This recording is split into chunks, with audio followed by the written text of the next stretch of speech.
getting to the gym feels really overwhelming. It can feel just like a chore and something you don't want to do. It's the same thing. I would equate it to having sex, that you might not always be in the mood. You might not always feel super sexy or feel super confident. You're like, oh, I don't really want to do this, or I'm tired, or whatever it might be.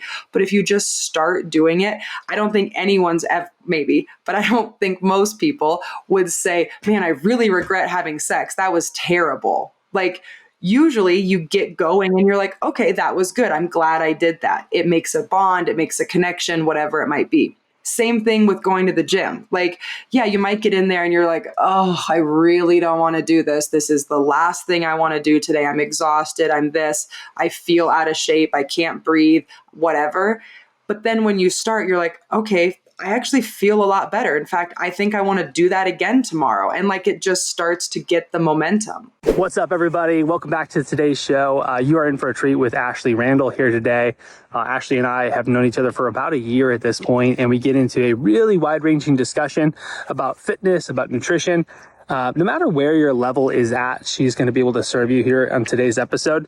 I also love how she kind of wades through a lot of the noise that's out there and just helps you kind of make sense of what's going on in that space in particular. We also talk about her partnership with Jesse Itzler. If you like him, we get into that topic. She knows him personally. We talk about what she's up to with the 29029 project. That's part of Jesse Itzler's, endeavors. And she talks about some of the cool things about that. We also get into, love and why going to the gym is a lot like having sex. So if you want to learn why that is, you can learn that later in the episode. We also get into, being a woman, as she's a single woman out in the modern dating scene. So we talk about that and some of the unique challenges. So women, I think you're going to benefit from that a ton, but also guys, pay attention, what to do, what not to do. She really, gets into that, talks about masculine, feminine, and all of that. So I know you're going to enjoy this episode. So without further ado, enjoy the show here today with Miss Ashley Randall.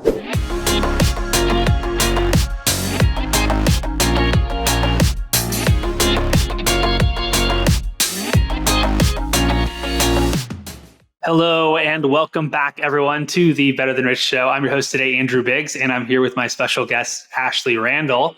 Ashley, how are you doing today? Good. How are you? I'm fantastic. I am doing well. Also, before we were chatting, you were talking about what you're up to, and you're like, "Yeah, I was just climbing this mountain, and next week I'm going to Jackson Hole." So I'm a little jealous, but I'm curious. What is that about? What are you doing on these treks? I call it like my summer job, which is kind of cool to be in your 30s nice. And still have a fun summer job. So I work, or I'm contracted during the summer for a company called 29029. If you guys might know Jesse Itzler, he is, huge in just entrepreneurial space, but he has an endurance event called 29029, which is the elevation of Everest. And so he is partnered with two of his business partners to make it a feasible thing for people to do, to still kind of do the challenge without having to spend, astronomical money and all of those things and possibly die on Everest. We try to keep them pretty safe. So we go all over the nation, and there is some beautiful mountains. And so I just was in Sun Valley, and what the participants do is they will hike up this particular mountain. They had to hike up 15 times. And so they hike up and then they take the gondola down. And then the whole goal is to reach the accumulated elevation of, 29,000 feet. So yeah, I get to go to Sun Valley, Idaho, Jackson Hole, Whistler, Canada. I get to see some pretty cool places. And like I said, just hike and hang out with, my friends. And it's like summer camp. That's amazing. That's really cool. It sounds like a really cool program too, right? I mean, 29029, you're climbing the equivalent of Everest, right? A little safer, right? But it's a pretty cool really program. Cool. Have you hung out with Jesse at all? Is he a pretty cool dude, or like how's he come across in person? Jesse's very cool. So I actually met Jesse years ago. A really good mentor of mine is like very good, genuine friends with him. And he was doing a small happy hour, and I made the mistake of chatting with Jesse, and he was at the time training for a 100-mile race. Sure. And he was like, and I told him, I'm training for my first triathlon. And he was like, let's go for a run. And I'm like, go for a run. Like, you're training for 100 miles and I actually hate running. But I told my mentor, I was like, what do you think about this? And he just gave me the blank stare of like, what do you mean? What do I think about this? Like, go get your fucking running shoes and get your ass back Yeah. here. Like, you need to run with Yeah. him. So we had like a really good run, and we'd have just kind of kept in touch over social media. And, but yeah, Jesse is a great guy, super, super humble, always, one thing about him, he's very present, like very, very present. And so no matter what I feel like he has going on, he, whether he's hiking or this or giving a speech, it's very present and very impactful. Yeah, that's awesome. Yeah, he's a cool dude. He seems really genuine, down to earth. I mean, if you haven't checked out his books, listeners, make sure you check out Jesse Itzler. And Living with a Seal, some of the stories that he has, with David Goggins, and he has a really good interview on Joe Rogan's show if you want to get started with some of his stuff. But I'm curious from your side, like, what got you into health and fitness in the first place, right? I mean, you got this cool summer job, but 365 days a year, you have a pretty cool job, which is just helping people with their health and fitness, being this person who supports them in something that you really are passionate about. So what got you into it, and walk us through your journey there a little bit. So one of the biggest things that got me into it was honestly just trying to find something to like do with myself. I mean, I loved working out. Even when I was in junior high, I played sports. I always loved PE. Like, that was probably my favorite class. But as I graduated high school and I didn't take the SATs, I didn't really want to go to college. I didn't know what I wanted to do. My mom made me enroll in a junior college. And in that, you got to take an elective. And one of the electives was it was like a kind of like a more advanced health class. And then there was like a workout class that I took. And through talking to somebody, I realized like, oh, I could make this a major. Like, I could actually study this. So I went to the counselor at the junior college I was at and talked to her. And she was like, yeah, you can study kinesiology, which is the study of the body and how it works, and fitness and nutrition. And so it made it easy for me to do something that I could practically apply to myself, rather than, math or something that just seemed so, even business that just kind of seemed so out there. Like, I needed a tangible thing that I could really like dive into. And so I just went most people think this is crazy, but I went full steam ahead and, into physics and biology and chemistry and anatomy and all of that stuff. And I really liked it. Again, I liked the hands-on component of it. I liked that it was happening to me. So I was like, okay, I'm studying something that's like inside myself.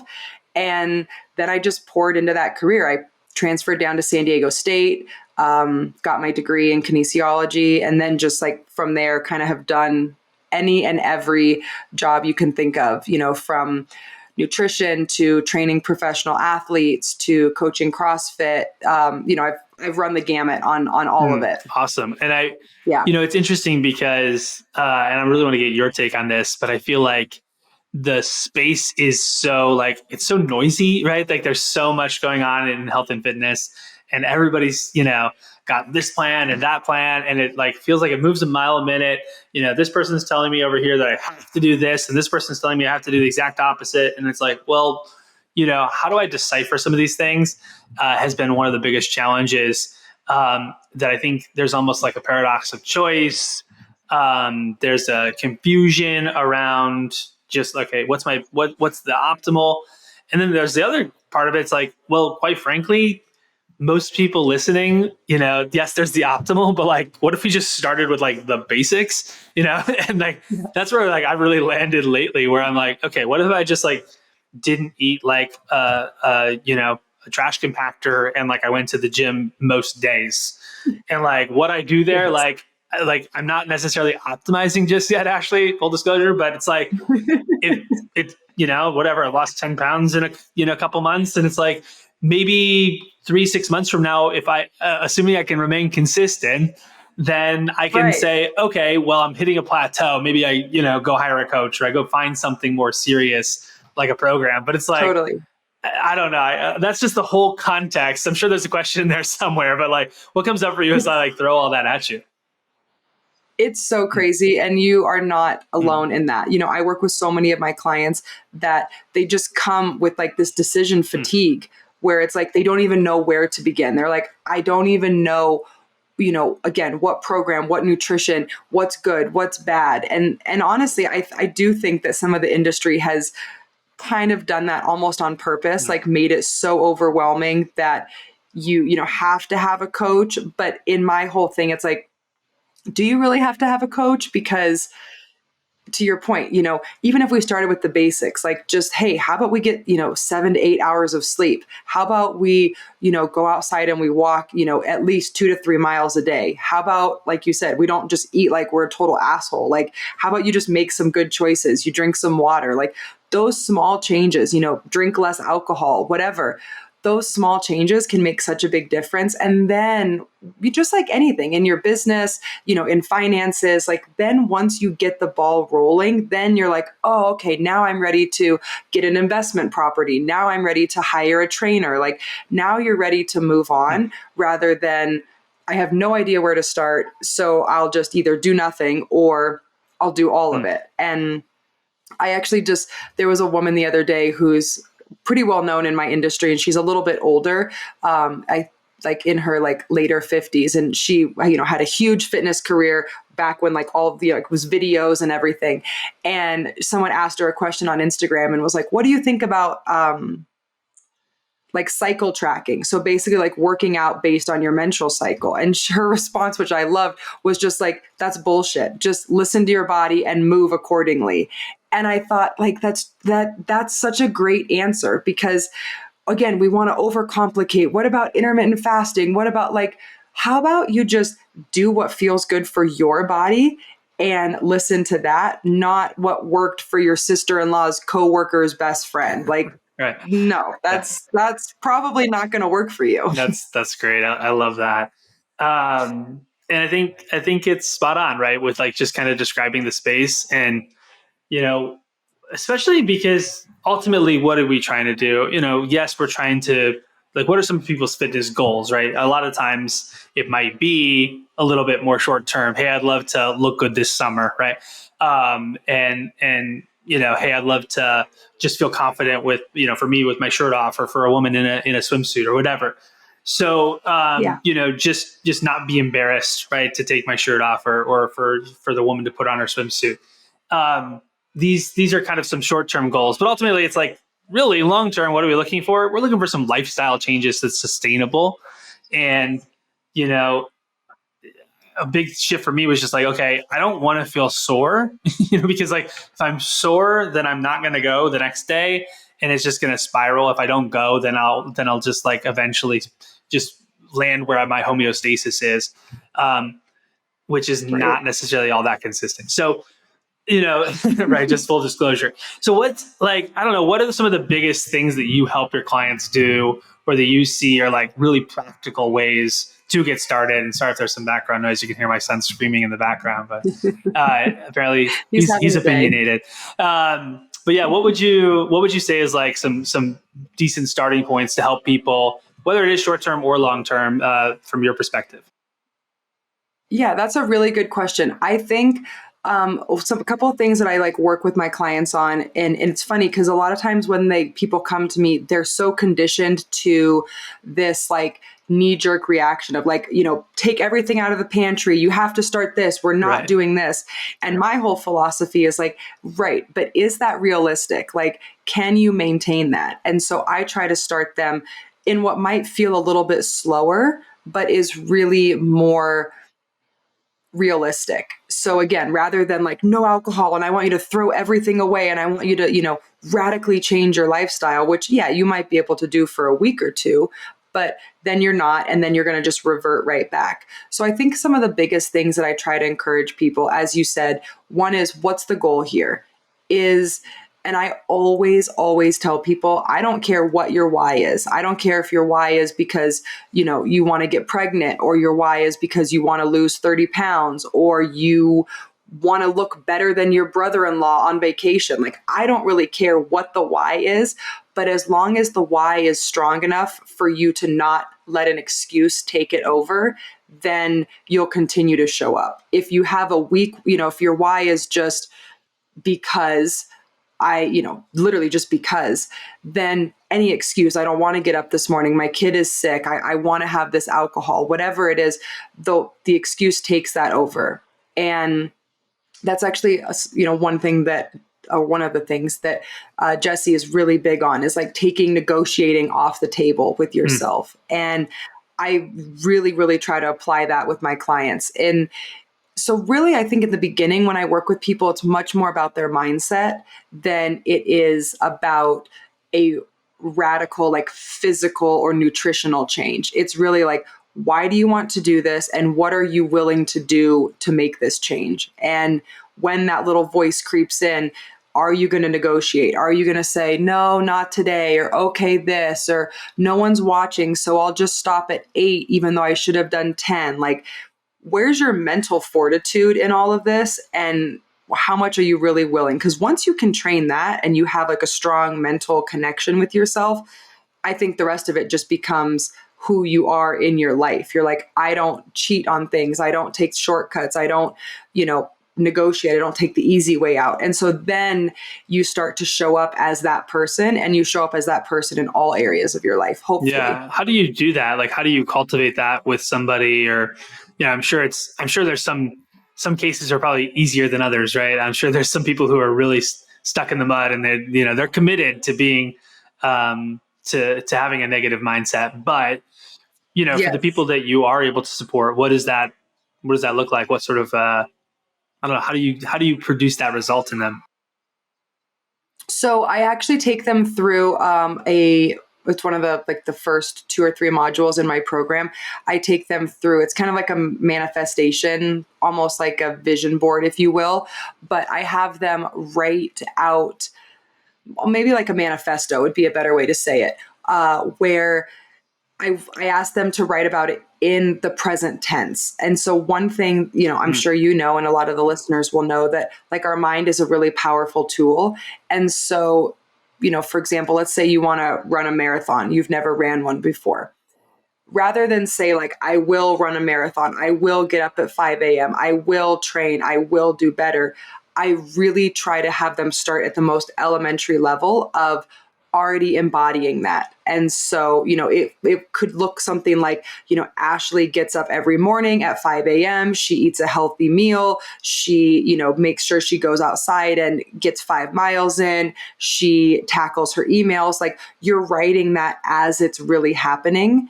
And so in the beginning stages, I just try to get clients to show up as the version of what they want to be. It's kind of like the fake it till you make it mentality. Sure. Yeah, sure. Where start somewhere. It's like, hey, you might not be a marathon runner, but I want you to start acting like a marathon runner. Is a marathon runner going to, drink 5 drinks and eat, a shitty dinner the night before, or are they going to take care of themselves? Like, okay, like how can we start slowly showing up as the version of ourselves that we want to be? And then before you know it, you just kind of bleed that into, you are showing up as the version of yourself that you want to be. Mm-hmm. Absolutely. And I mean, what you're really describing from my perspective is like, it's an identity shift, right? It's like, I'm moving from, the couch potato to the marathon runner, whatever you want to describe, the transformation as. But ultimately our beliefs are gonna, we kind of have these self-fulfilling prophecies where, if I see myself a certain way, I'm probably going to act that way. If I see myself as somebody who's consistent and hardworking and dedicated and disciplined and, makes certain choices that are advantageous to where I want to go, then I'm probably going to make those choices. And what's cool is it's a feedback loop too, right? So as you make a good choice, it gets reinforced and it's like, oh yeah, I actually am somebody who does that. And you start to actually believe it. So you start by faking it, but then eventually you start to act, start to believe it. You're like, oh, I really am that person because I just did it so many times. And by the way, you could get caught in the negative feedback loop too, right? Where it's like, oh, I'm inconsistent. I'll never follow through. I've tried every diet, right? So this is really, really fun stuff. I mean, just getting to the whole like realistic maintenance versus, like yo-yo dieting or fads. I mean, I'm almost to the point and like, do you agree with this? But it's like, it's almost like if it's new and if it's a fad, like I don't want it. It's like, please don't give me the shiny package and the wait, but wait, there's more. And like the, like can we just be done with that? At a certain point, can we Yes. graduate? But it's shocking that Yes. even at this age, where we've seen it 1,000 times, this new thing comes up, people still go hysterical about it and they just chase after it. Like, why is Crazy. that? I guess just everyone just wants the quick fix, right? I mean, is that what it is? Yes. But like, That's yeah. 100% And it. so like, but And I think this like society has gotten worse with the quick mm, fix because we, as humans, we've always wanted the quick fix. We want to be in pain as little as possible. We want to be in discomfort as little as possible. And so now with this society of, Instagram and short videos and just mm, everything is at your fingertips so quickly, now it's like, okay, human nature is not to be in pain and discomfort. And now we have the attention span of like a 5 to 7 second window. And when you put those two things together, it's like, not only do I not want to be in pain, but I want to go to the gym one time and all of a sudden have a 6 pack. And it's like, well, if that was the case, either people like me wouldn't have jobs or we would be multimillionaires. Like it would be yeah. amazing. Everyone would just be coming in and it would be great. But again, I really tie fitness and finances together a lot because I think they're both usually like slow games Mm, that can be frustrating. You can see no results or it feels like, your bank account isn't growing. But same thing with fitness. Like I really encourage my clients that like any deposit into that piggy bank, physically, like as far as like a workout is better than no deposit. So if you are trying to save for a house and your goal was to save $100 a week, but that week you only saved 50, you're not going to not save the mm, $50. Like you're still going to put the $50 in the bank account. And the same thing with the working out. Like you're not going to be like, well, I can't do my workout today, but I'll do nothing. Like, okay, still do something. And something can be a walk. It can be, from your desk, you can do 10 push-ups, and 10 sit-ups, 10 times throughout the day. Like mm, that would be really great. But people think, oh, I have to try this. I got to do 75 hard. I got to do this new diet. I got to try CrossFit. And in the grand scheme of things, yes, people are moving their bodies more than they were, a decade ago. But at what, like, again, what's the reasoning? Why are they really doing that? And is the choice that they're making sustainable, or is it just they did it and they're going to break themselves, or they can't maintain that for a set period of time, so they just mm. stop? Yeah, absolutely. And I mean, again, these are perennial problems, right? That I think we run into, but it's like, Right. um, ultimately, I would just strongly encourage everyone listening to just think about, okay, how can I just make the like healthy choices? Like I was listening to somebody on mentioned short form video. It was like a reel, and it was like I forget who it was, but he's like, yeah, like not going to the gym is like not wearing pants. Like it's just like that embarrassing to like not go to the gym, and I love that. and it's not like it's like some ripped dude. It's just like some business guy. Actually, I think it's not like he's a health and fitness expert. He's just, but he has a good habit, a good ritual, and it's like that's where we want to get to, right? Where it's just like, you know, it's just a part of your life, and you do it, and ultimately, gang, like we're not going to get out of this. I mean, the old saying is like, those who don't make time for for their fitness is, they're eventually going to make time for their illness. And so, Yes. you're either going to do it now or you're going to pay for it later. And quite frankly, especially as I'm, getting into my, I turned 36 in a week. So by the time this is out, I'll be 36. I'll be entering my late 30s. Okay. Staring 40 right in the face, Ashley. And it's going to be like, I mean, we got 2 kids. I got to keep up with them. They're climbing on everything. They like the demands for my energy are so high. My clients deserve my best. My wife deserves my best. My Yeah. kids deserve my best. Like, the people in our lives deserve our best.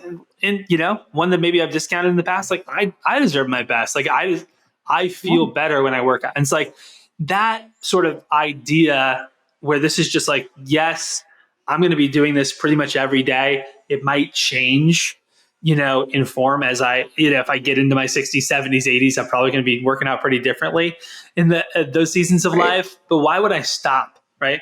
Is almost what I'm thinking. Right. So anything come up for you in that? Yeah. I mean, a lot of things come Yeah. up. I have many, many, like, I think things I could say. One thing that I'll just touch on is, unfortunately, prevention is not sexy. Prevention is not sexy. Prevention doesn't sell. We live in a society where we wait till whatever it is broken. The car, the house, the relationship, the marriage, the body. We wait till it's broken. And then we're like, oh my gosh, like now we have to take action. And I think that that's one, it just says a lot about our society in general, just like how kind of messed up we are, that we will let things completely fall apart before we want to fix them. But to your point, like about our bodies, no one's getting out of here alive. And I think the more that we take care of ourselves, for women especially, like women start to lose muscle mass as early as like their mid 30s. So the example that I like to give is it's like an hourglass. And this is for men too, but men are a little bit different with their hormones. So the sand is going to go through the hourglass. And to your point about going to the gym, I don't care what you're doing, but if you're not pouring sand back into that hourglass, it's going to eventually run out. Now, you can't stop the hourglass. That's going to happen. It's biological. It's the clock. It's going. But if you're pouring some sand back in every day, a little bit, a lot of it, whatever, then it's not going to be as noticeable that the sand is pouring out. And that's the same way for working out. It's like, I don't expect, you to be, as you said, as you get a little older, like to still be smashing the same weights that you were smashing in your 20s and 30s, but to just completely stop because we're aging is almost like the worst thing that we can do. It's really like it's a huge disservice to our bodies, to our bone density, to our posture, to playing with kids, to our cholesterol, like all of that. And then maybe a little bit of a controversial thing that I'll say is I know a lot of people, and this might not resonate with the male listeners, but I know for a lot of people, getting to the gym feels really overwhelming. It can feel just like a chore and something you don't want to do. But I don't know anybody, and I've been doing this for almost 2 decades, that has ever said, I hated going to the gym. They leave and they're like, I feel so shitty. That was the worst workout ever.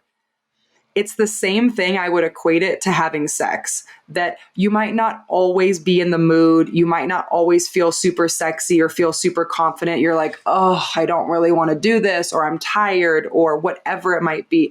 But if you just start doing it, I don't think anyone's maybe, but I don't think most people would say, man, I really regret having sex. That was terrible. Like, sure. Usually you get going and you're like, okay, that was good. I'm glad I did that. It makes a bond, it makes a connection, whatever it might be. Same thing with going to the gym. Like, yeah, you might get in there and you're like, oh, I really don't want to do this. This is the last thing I want to do today. I'm exhausted. I feel out of shape. I can't breathe, whatever. But then when you start, you're like, okay, I actually feel a lot better. In fact, I think I want to do that again tomorrow. And like, it just starts to get the momentum. But if we stay in that negative loop, then again, we have all these problems that need to be fixed that we're never addressing. Right. I love the analogy. I think it's great. So going to the gym, it's just like sex, people, right? You got to get in there, get going, get warmed up a little bit. And next thing you know, you're going to be having the time of your life. So, exactly. So I think that, I think it's really, really accurate. And it's like, an object in motion tends to stay in motion. An object at rest tends to stay at rest. Like all these sorts of things that we just got to kind of spur you a little bit, right? So how can you get started? These sorts of ideas. What about like practical things, what are some of your best things that you want to share with us, like from whether it's from a working out perspective or from a nutrition perspective, because we haven't touched on too much on that side too, but just like some practical things that you encourage everyone to do, or if someone joins your program is like part and parcel of like being onboarded and it's like, hey, here's how we operate. Here's some of the best practices. What comes up for you there? Yeah. So I think everybody, could really benefit, most people could really benefit from better or more sleep. That's kind of like the number one thing that I try to encourage people is, can we just start? What's your sleeping pattern? Are you, on your phone at night? Are you falling asleep on the couch? Are you saying you're going to wake up at 4 a.m. but snoozing for 2 hours, where it's like, okay, well, then you should have just slept for those 2 hours. Like really just evaluating your sleep it will go astronomical places for you. And then kind of in the sleep, I'm really big on your morning routine. So I try to encourage people, again, it doesn't have to be a lot, but maybe you just start with, okay, every morning I get up and I don't look at my phone, for 30 minutes, or I get up and I get right out of bed. I go downstairs, I have, a glass of water, and I get some sunlight in my eyes.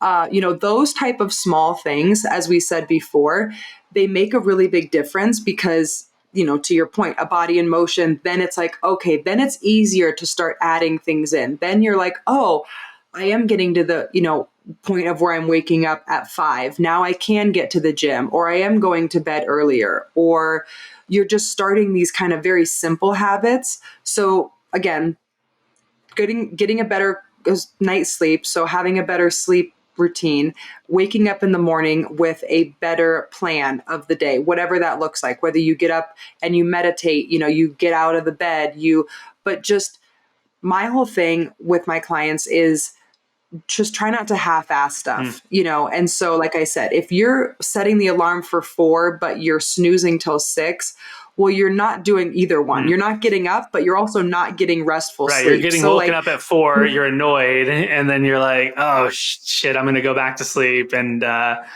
Correct. So it's kind of like, just own it. Like if you're not going to wake up till 6, just own that. Sleep till 6, get your ass up, and then start the day. And I really think that those are like small things, but they make a really big difference with, what you're going to do. Same thing with nutrition. It doesn't have to be a zero-sum game where it's like, okay, it has to be all or nothing. But my encouragement would be, look at what you're really doing. If you're halfway eating, a classic thing that I see with people is like Monday through Thursday. They're like, oh, I ate so well Monday through Thursday. And it's like, okay, well, Monday through Thursday is only 4 days. So what happened Friday, Saturday, Sunday? What happened those 3 days? So if you're eating good for 4 days and not good for 3 days, that's almost a 50% like split. And so it's like, okay, doesn't have to be an all or nothing game, but it's just, are we making good choices? Does Friday come and are we eating like shit? Are we going to happy hour? All of these things. Just try to be more conscious. And that is a huge thing that I really try to work with people on, is being more present in the choices that we're making. I think in today's society, again, we're just kind of living in this like almost willy-nilly place. A perfect example is like going out to eat. Going out to eat doesn't have to mean that it's like an overindulgent thing. You can still go out to eat and enjoy the moment with the people and the company that you're with and still choose a healthy meal.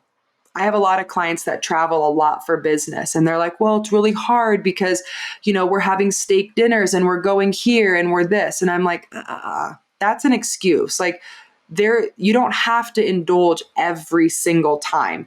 Yes, somebody else is paying for your meal, so maybe it's nice to have something a little more extravagant, but it doesn't have to be every single time. Make that conscious choice and say, okay, tomorrow's, my kid's birthday, we're probably going to be eating pizza, or tomorrow, we're having date night, X, Y, and Z. So today I'm going to make some better choices.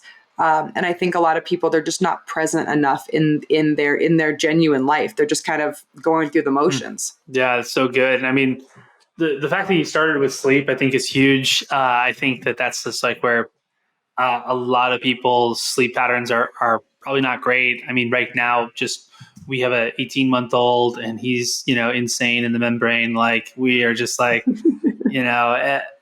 it is tough. I'll be honest. It's tough to like try to actually get good rest. It's almost like I forgot what that even means. I'm sure. So, but I think a lot of people feel the same way, right? Whether you have kids or not, right?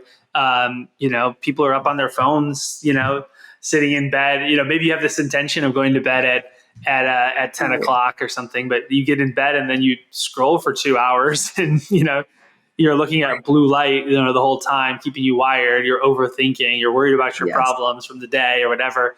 That's how you're going to sleep. And then your alarm's set for, 5:30. Good luck. Like that's just not going to work. So, I think that's really huge. And then just this idea around presence and, bringing, not half-assing things. I think there's some really good stuff there.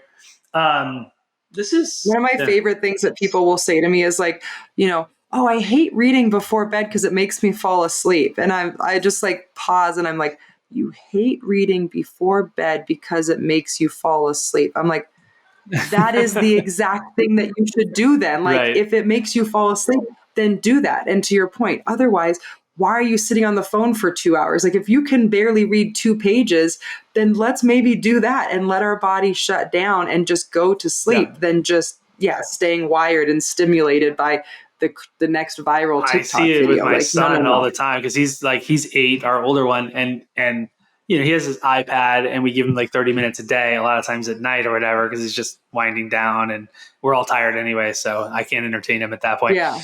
But then I'll be like, all right, it's time, time to turn it off or whatever. And basically as soon as we take it away, like he's out like a light. And so it just tells you that like he was tired before, like he was ready to sleep already. Right. And I think all of our listeners can probably relate to that personally. So this is awesome. I'm curious, this is really cool. You work with mostly women, right? If I'm understanding correctly. Speak to the women audience in particular right now. Like, what are some of the challenges that you see for them? You mentioned a couple, like the muscle loss and as you get into the mid-30s. Some of the challenges around being in the mood, quote unquote, getting to the gym. What are some other things that you see though for your clients? Particularly even, I know a big part of what you do is you offer community, right? And it's like knowing that you're not alone, right? Or something like that. I'm just curious if you could speak to some of the other challenges that you see women have with around their health, their fitness. I don't know. I think the last thing I'll say on this in the frame of the question is just like, I think sometimes what I notice is they can kind of get in their head a little bit more, and they're very judgmental of their own bodies, more so than men. And there's a lot more psychological elements going on. Obviously, there are for the men too, but I think that it's just ramped up even to the an extra level when it comes to women. So, what would you say to that, and what's your take?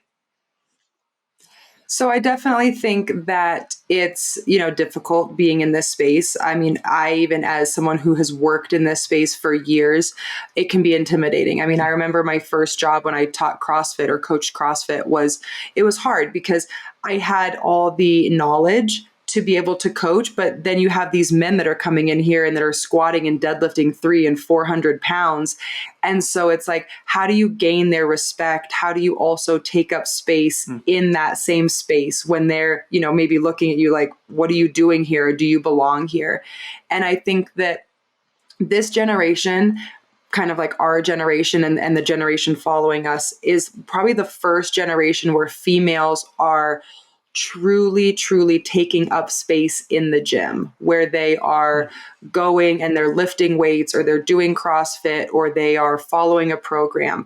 I think prior to that, it was always, you have to do group fitness or you have to do yoga or you kind of are doing these, for lack of better words, like more like feminine workouts. And so I think it's a big shift for women to feel good about like, hey, I can stand next to the dude that's doing, the bicep curls. I can take up space next to this dumbbell rack. I have a purpose here. And I think before that, it really wasn't encouraged, nor was it really wasn't a societal thing. It was like you either, are a bodybuilder, female type of person, or you just are kind of like a thin person. Female. There wasn't this like fluid kind of space where you can do it all. You can be a mom. You can go to the gym. You can prioritize that. Which just like to speak to that real briefly. I mean, I think just from the male perspective, what's interesting is I definitely think like body positivity can go too far. Don't get me wrong. But like, I really do think there are way more like different body types that are attractive now because of what you just said, right? Like, I really do see, different women playing to their, Oh, yeah, biological strengths or weaknesses and like, making themselves look good, feel good, all of those things. Because it's not just for like you're sure. you're kind of like born skinny or you're not, and like those were like your options before, and now it's like you actually Yes, can really truly be fit.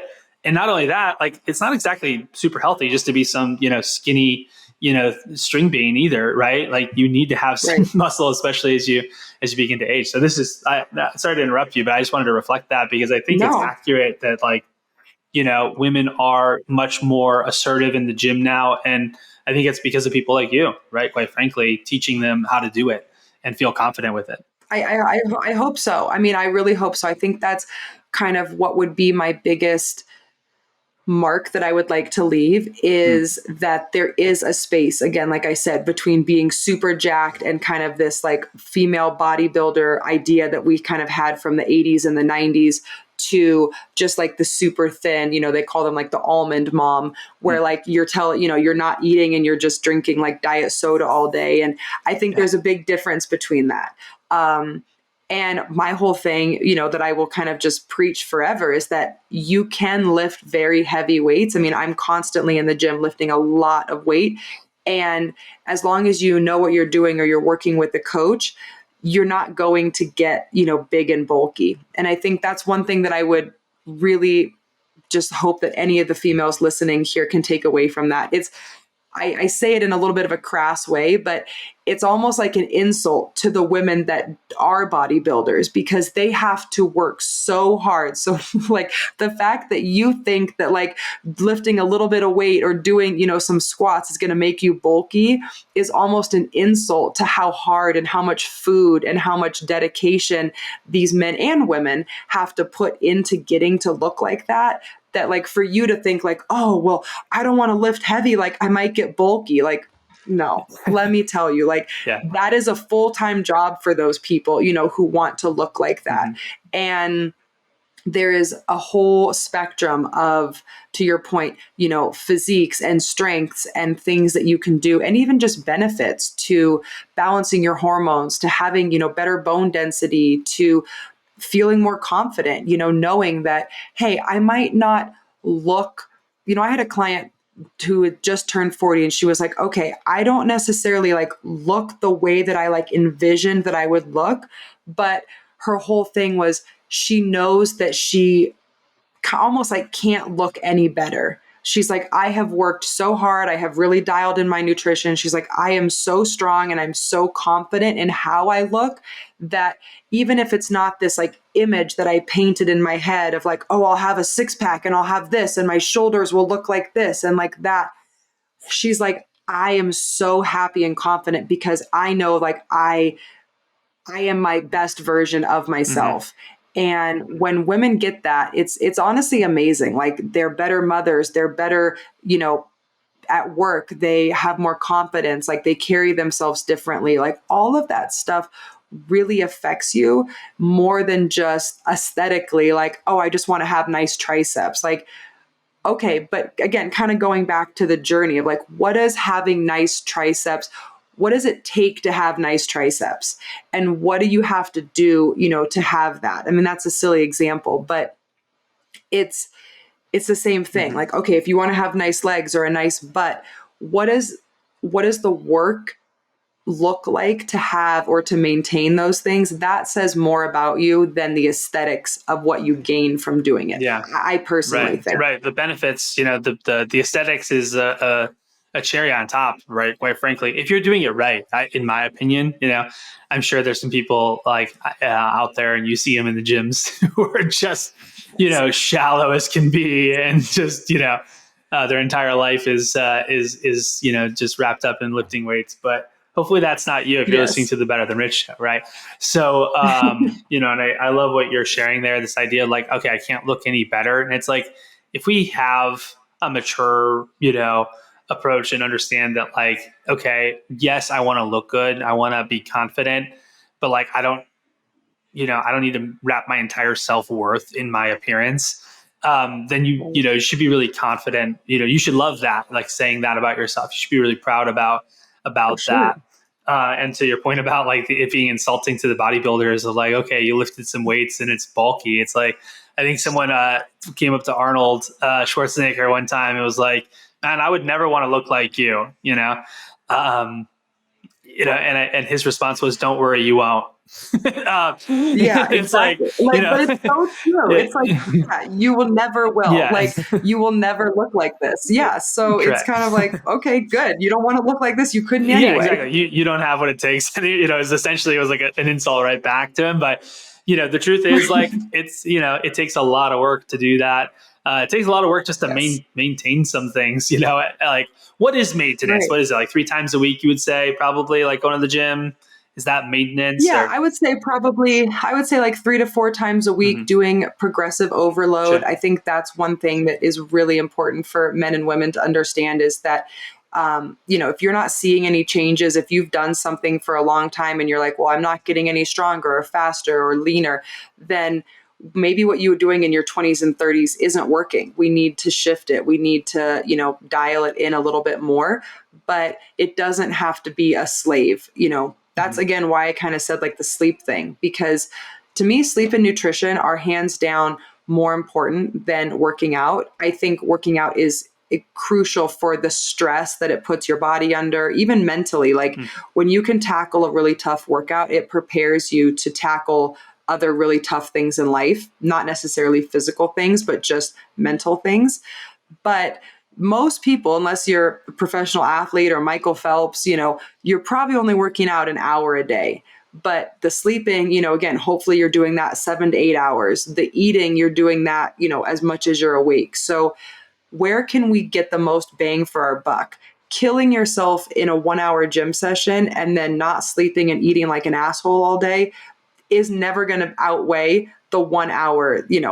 You can't outdo that. Mhm.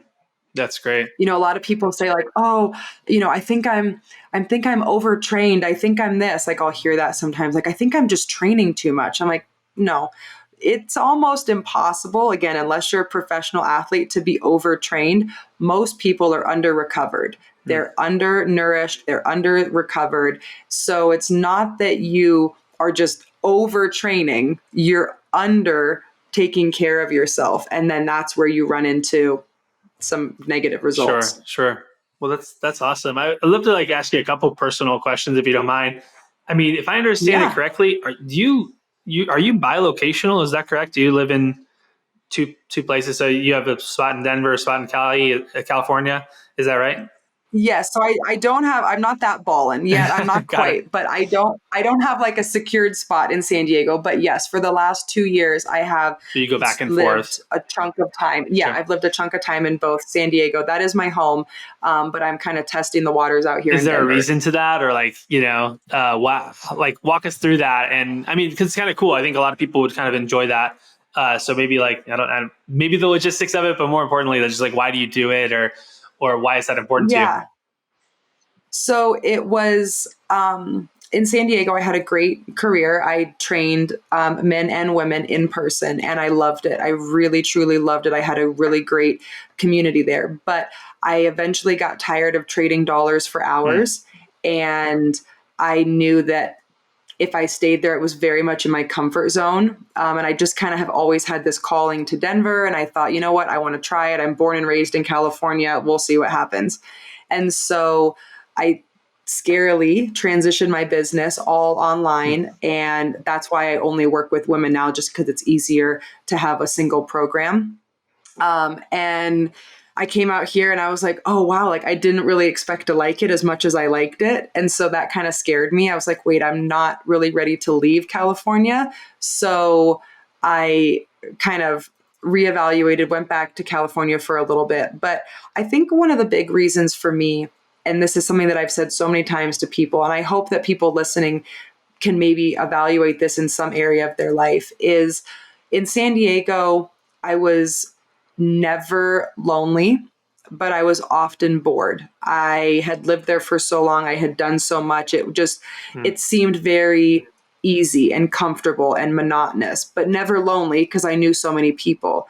When I came out here to Denver, I found that I was often lonely, but never bored. I was always stimulated or trying something new or going somewhere new or putting myself in basically growth opportunities. And so it is hard. There's definitely days that I'm like, oh, it'd be so nice, to just grab lunch with this friend or to just do this comforting feeling thing. But I have to remind myself that there's also a lot of growth that's happening by me being in a new environment and starting over and, having to make connections and go to places. And even just from a stimulation point of view, like driving on a new freeway or navigating, a new part of town, like it challenges your brain more than just, oh, I've been driving here for 15 years, and you're just kind of on autopilot every day. Like, I don't really want to be on autopilot every day. That's cool. So it's challenge, like it's a growth opportunity, right? It challenges you. And I mean, people kind of underestimate and discount kind of the power of our environments. And I think, many people would be served to mix it up, right? I think people move around a little bit more today than they used to, but also I run into people all the time. It's like, yep, I was born and raised here, never left, like, it's like, I went away for college and I came right back or whatever. It's like, have you ever left the country? Yeah, we went on a cruise once. Or it's like, come on, guys. Like, we gotta expand our horizons a little bit here. If we want to grow and change. I mean, we're probably, we haven't booked the flights, anything like that, but my wife's from India. We're going to probably go to India for a few months here, the second half of this year. Homeschool, Eli for this next semester. And like, what is that going to do for him? That's really cool. At 8 years old to go and live in another country for a few months and get to experience that. And like the counter argument is like, well, isn't he going to, what about school or what about his friends? And it's like, they're not going anywhere, right? We can come back. He can make some friends over there too. And like, we're going to keep schooling him. It's not like we're going to, so these are just like some ideas for you, the listener, to think about. Yeah. Do you need to mix it up? Might you mix it up? Might you consider that? I think that's so important. And I'll call myself out. I was of that mindset. There was this whole kind of identity that I tied myself, like I'm born and raised in California. Like this is, like really held true to that. And then I kind of just started thinking like, what's the purpose of that? Like, so that I can meet a stranger one day and tell them like, I've lived here for 45 years. Like, what does that do? And also, what am I limiting my life just to be able to say that one sentence? Like, does it sound cool that, and I'm not knocking anybody, but like, does it sound cool that you've been somewhere, for 2, 3, 4, 5, 6 decades? Or does it say more that you are taking the risk or you are growing, or you're like, yeah, then I moved here and then we didn't like it. And then we tried this and then I tried that. And it's, we're so encouraged, I think, in the world to try different things, but only certain different things. It's like if you try too many different things or you don't try the right different thing, then people frown on you. Like, well, why are they always moving? Or why are they always changing careers? Like, why is that a bad thing to do? But other things are so encouraged. Like, so I think do what feels best for you, like for your families. I really think that at the end of the day, like we only have to answer to ourselves. And if you want to, move over to India and like try that, like what a great experience for your son and for your family to have that, rather than maybe, the potential of them kind of staying in like a bubble forever. And it's like, I'm not saying that's bad either, but it's a very cool opportunity to give to your family. Yeah. And I do think long-term, being in a bubble can be tough. I mean, I was raised kind of in this like Christian bubble, and then it's like, that thing gets popped and you're like, wait a second, what, so I think a lot of times people, we try to protect, ourselves or our kids too much. And, the bubble gets popped. It sounds like you're on this adventure, right? And, one of the things that I'm curious about too, because we talk about like masculine, feminine dynamics. We talk about a lot of different, how to have fulfilling relationships on this show. I'm curious from your perspective because I'd be interested to hear from like a modern woman's perspective who's dating, right?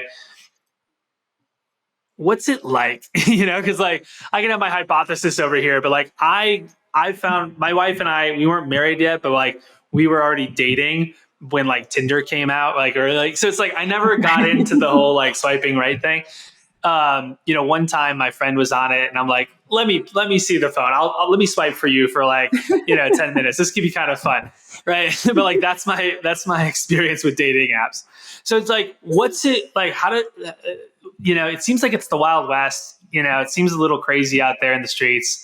Like as a modern woman, like, I don't know, I would assume you're looking for love, at some point. I don't know, maybe you want to settle down at some point. You can tell me otherwise if Yep. not, but like, what's it like, and what are some of the challenges you see there?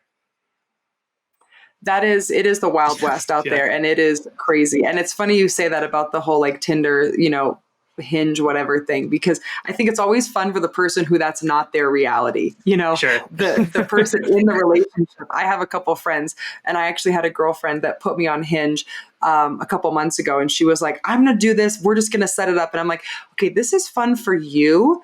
But like, this isn't really fun for me. Like, this is my reality. Like, I have to actually engage with these people if I want to. So I think for me, it's interesting. There's nothing, I don't know, it's a bold statement, but I don't think there's much more that I've poured into besides health and fitness than relationships and getting to know myself and just really kind of being very intrigued by that. Because I do think that there's a lot that happens in relationships, masculine and feminine energy, whether you're dating or whether you're in a long-term relationship or a long-term marriage. I think that it's something that is very, very important.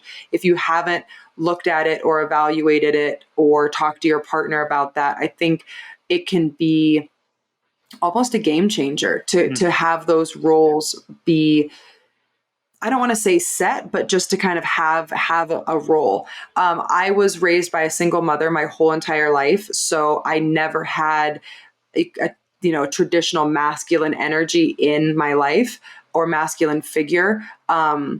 And yet people that meet me that don't know that story or that later find out, they're like, "That's incredible. Like you have a really good mixture of masculine and feminine energy. Like your mom must have done a great job. She never dated. Like all she wanted to do was just be a mom and like raise me." But because of that, I also have a lot more of like independent, somewhat masculine energy where I can be a little bit dominant. I can be a little bit assertive, because I was never in or never saw the role of like a more feminine role of, okay, you can take care of me, or like someone will be there to like rescue you and be a little bit softer. So for sure, as I've gotten older, that is a challenging thing, because I think when you're dating or when you're in a relationship, those roles are really important. And if both people are fighting, we'll just say for the masculine energy, eventually it's just not going to work. Like the male masculine energy is going to just kind of get turned off by that. And they're just like, you're kind of trying to override the system. And the female who's trying to be too masculine, for lack of better words, kind of emasculates the man because you're taking away from what he wants to do, whether that's provide for you or love on you or support you or, parent the children or whatever it is. And so it's probably a touchy subject, but I think that this day and age, there's a little bit of a cloudedness about masculine and feminine energy, and where it's like, okay, women can, I think for a while it was looked down upon to be feminine, whatever that means, whether that means to be soft or to need a man or to whatever. But I have found in dating and even just having conversations with potential people I would date or even just friends, that if in order to like have a secure relationship, I think that being in your feminine energy is almost a requirement. I really do. And so an example of that is like, I was on Hinge. I finally succumbed to it and I said, okay, fine. She was delighted. She was like, this is going to be so fun. I'm like, this is going to It's be gonna be torture. fun to watch. Yeah, But yeah, yeah. yeah, correct. She's like, if nothing else, you'll just get like free dinner. And I'm like, no, it's not free dinner. Like, I have to talk to these people. Like, okay, it's not just getting delivered to my house. There Like, you go.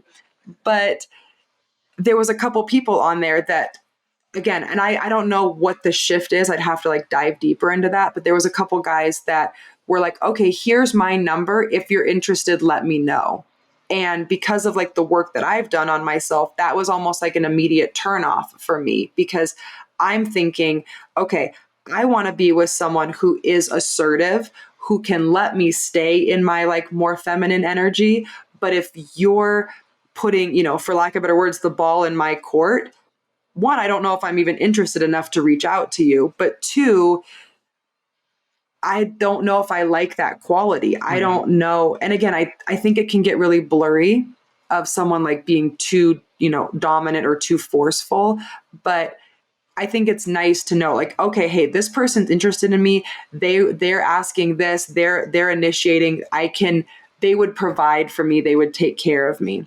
Yeah. I mean, I could talk about this all day. I think it's great. I mean, what I'm hearing is like, we're so black and white, right? In our approach sometimes. And it's like, the whole idea of like, it's bad to be feminine.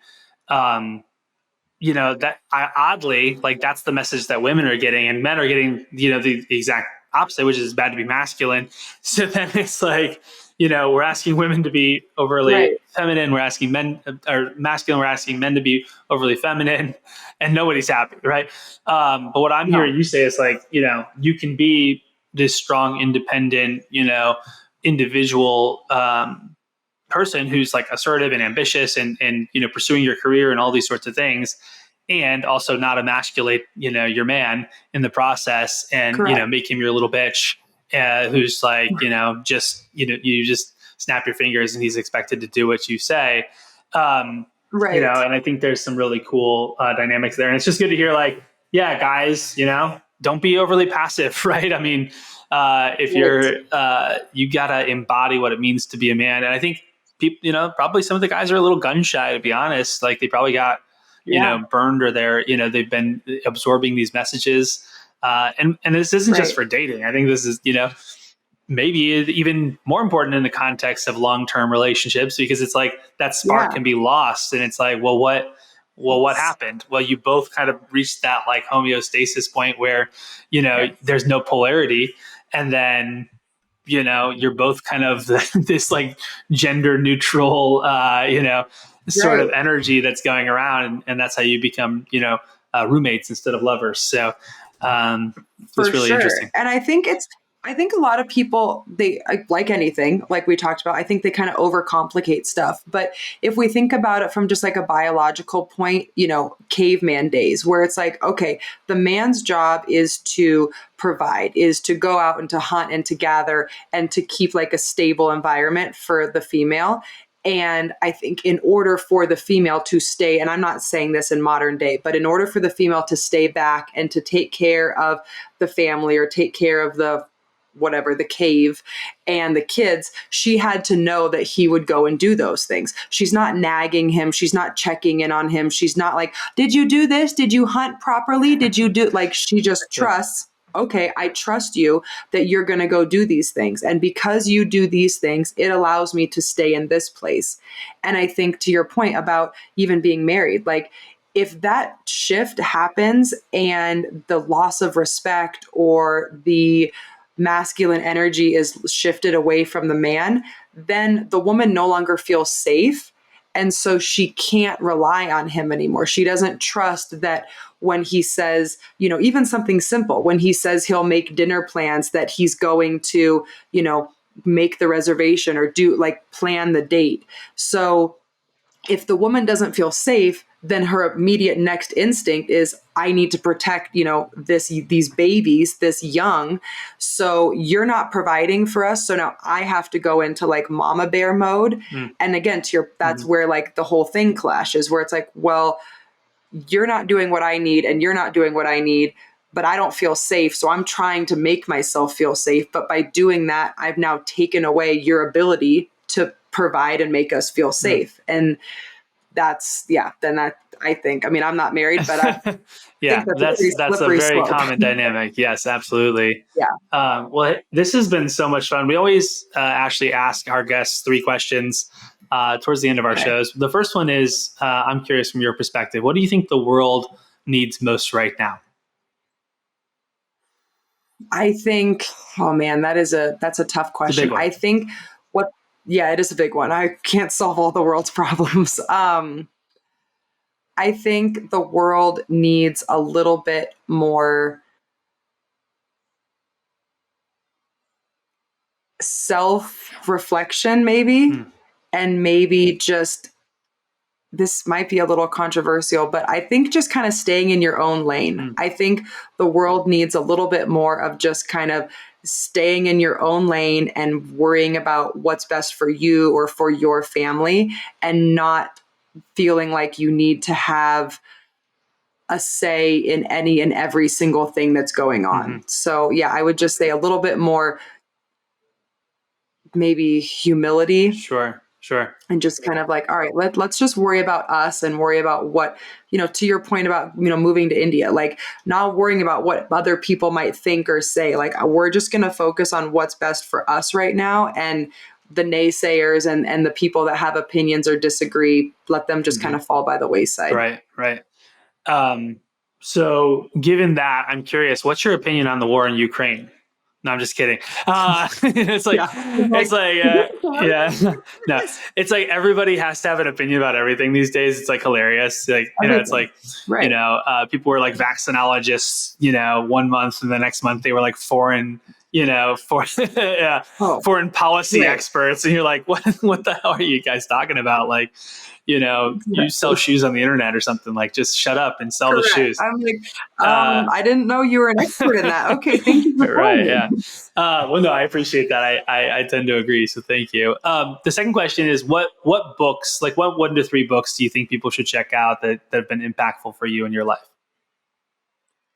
Okay, 1 to 3 books. I will give you 3. So one is a newer book. It's called Boundaries, or the Book of Boundaries, by Melissa. Well, she's urban now, but Melissa Hartwig. She's the creator of Whole30. I think that's an incredible book for anybody who is struggling with any type of boundary setting with their boss, with their family, with their in-laws, with themselves. Maybe they pour too much into their work and they can't, step away. It's a very good book, and really gives some practical tools, not just like you read it and you're like, okay, but how do I implement this? And another one, if we're kind of shifting onto the relationship side, is it's called Attached. And that book literally changed my life when I read it. It's about the attachment styles and kind of the people that we pick, whether you're secure, you're avoidant, or you are anxious. And I think that can really help a lot of people, even in friendships, where you're like, okay, this person isn't really good for me, or I don't feel that great with this person or this relationship. That one's great. And then the last one is a book that I read years ago it's a true story. It's called The Glass Castle. And it is a phenomenal book of a family that was kind of raised in the Appalachian Mountains with no money. And the girl like builds her own braces in her mouth and ends up just, creating like this amazing life for herself later in New York. But the fact that it's a true story, I mean, she writes it beautifully. So those are 3 very, very different, but really, really special books to me. That's awesome. Yeah, I'll have to check those out. Boundaries, Yeah. Huge. I have heard of this attachment style stuff. I didn't know there's a book behind it. I saw some video content on it, so I'll Yeah. have to check that out. But Yeah. this sounds awesome. So thanks for sharing that. Third question Of course. is, what does it mean to you to be better than rich? I think being better than rich would be being fulfilled, living like a fulfilled life. And I think that can look different from day to day, whether that's seeing the success of my clients, whether that's watching, myself, accomplish something in the gym, whether that's, being brave enough to like pack up my life and like move to a new state, where you're like, that's terrifying, but like it's very fulfilling that you can do those things. to me, there's really no price tag that can be put on any of that type of fulfillment.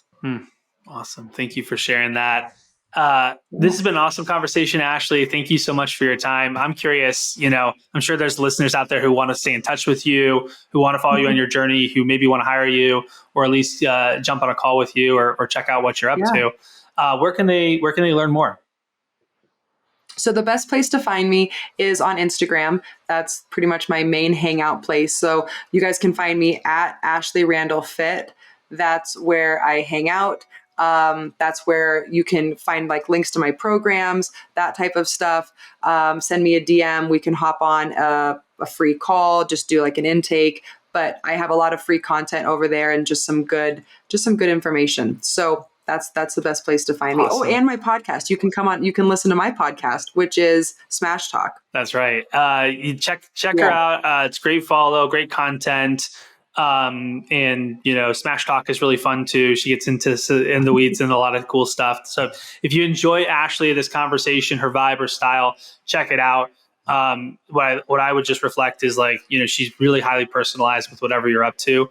Having gotten to know her a little bit over the last, I guess 6-8 months since we've met each other. But I think that, she's really down to earth and genuine, and you don't find that too often in this space. So if you're looking for that, Ashley's your gal. But hey, this has been so much fun. Thank you so much, listener. So good. If you've enjoyed this episode, it's your turn. Make sure you share it with a friend, like and subscribe, leave us a comment or a rating review on iTunes or Spotify, wherever you listen to podcasts. And until next time, remember to leave today better than you found it. We'll see you then.